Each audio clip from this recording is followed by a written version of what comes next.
Satu Jepara menjadi kebanggaan kita semua. Assalamualaikum warahmatullahi wabarakatuh. Melanjutkan pelajaran kesolatan. Sebelum kita melanjutkan, terlebih dahulu kita hadiah Fatihah pada Kanjeng Nabi Muhammad SAW, Sultan Al-Syabdul Qadir Jilani, wali-wali yang ada di Indonesia, di Jepara, dan di dunia, terlebih kepada Syekh Asnawi Al-Qudsi. Semoga ilmu kita sekalian diberikan keberkahan oleh Allah Subhanahu wa Ta'ala, kemanfaatan di dini wa dunia dan akhirah.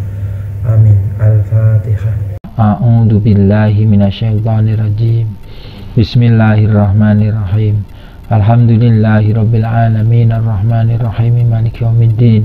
Iyyaka na'budu wa iyyaka nasta'in. Ihdinas siratal mustaqim.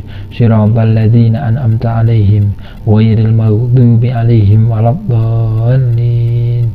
Rabbi firli wali walidayya wali jami'il muslimina walil muallimin. Amin. Terus kemudian kewajiban daripada orang-orang yang mendengarkan adzan. Di situ halaman 7, lan nalika padha krungu adzan supaya padha jawab. Dene carane jawab adzan iku maca kaya kang diwaca wong kang adzan. Kejaba wong kang adzan mau nalika maca hayya 'alas shalah dan lafaz hayya 'alal falah mongko dijawab kelawan la haula wala quwwata illa billahil aliyil azim. Lan nalika maca as-sholatu khairum minan naum mongko dijawab kelawan shadaqta wa barikta wa ana ala zalika minasyahidin. Jadi ketika ada orang adzan Allahu akbar, orang yang mendengarkan kewajiban untuk menjawab dengan Allahu akbar, Allahu akbar, Allah, dan seterusnya sampai dengan asyhadu alla ilaha illallah. Sama jawabannya, yaitu dengan asyhadu alla ilaha illallah. Nadanya dengan nada yang lirih, tidak kemudian mendengarkan adzan Allahu akbar kita terus Allahu akbar, tidak boleh. Itu nanti akan mengganggu muadzinnya ataupun mengganggu orang di sekitarnya. Cukup dengan kira-kira telinga kita mendengarkan. Itu ketika pada lafaz hayya 'alas shalah, hayya 'alal falah, as-sholatu khairun minan naum tidak sama dengan hayya 'alas shalah apa yang dibacakan atau dikumandangkan oleh seorang muadzin, orang yang adzan. Tapi jawabannya dengan la haula wala quwata illa billahil aliyyil. Contoh, ketika muadzinnya melafazkan hayya 'alas shalah, maka yang mendengarkan jawabannya yaitu la haula wala quwata illa billahil aliyyil azim. Kemudian yang kedua, hayya 'alas shalah, la haula wala quwata illa billahil aliyyil azim. Hayya 'alal falah, sama, la haula wala quwata illa billahil aliyyil azim. Hayya 'alal falah,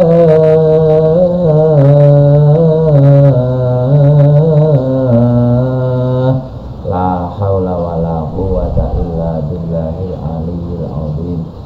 As-sholatu khairum minan naum. Jawabannya shadaqta wa barilta wa ana ala zalika minasyahidin.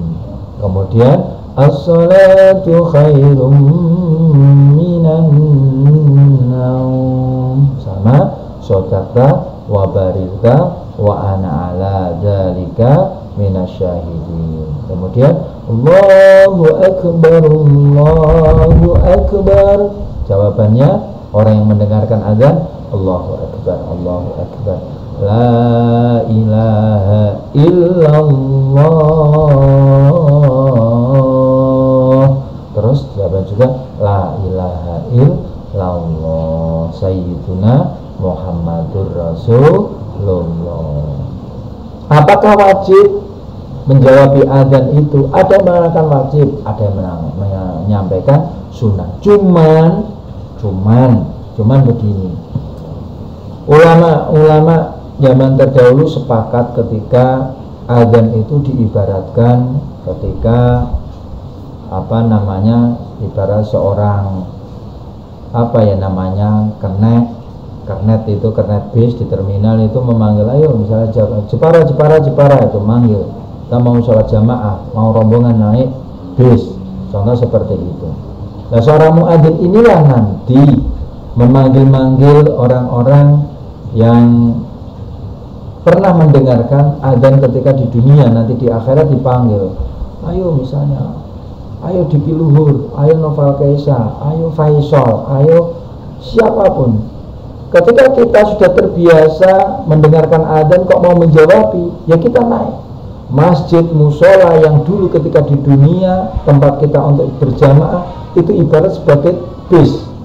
Ketika kita mau naik nguat Shiratal Mustaqim,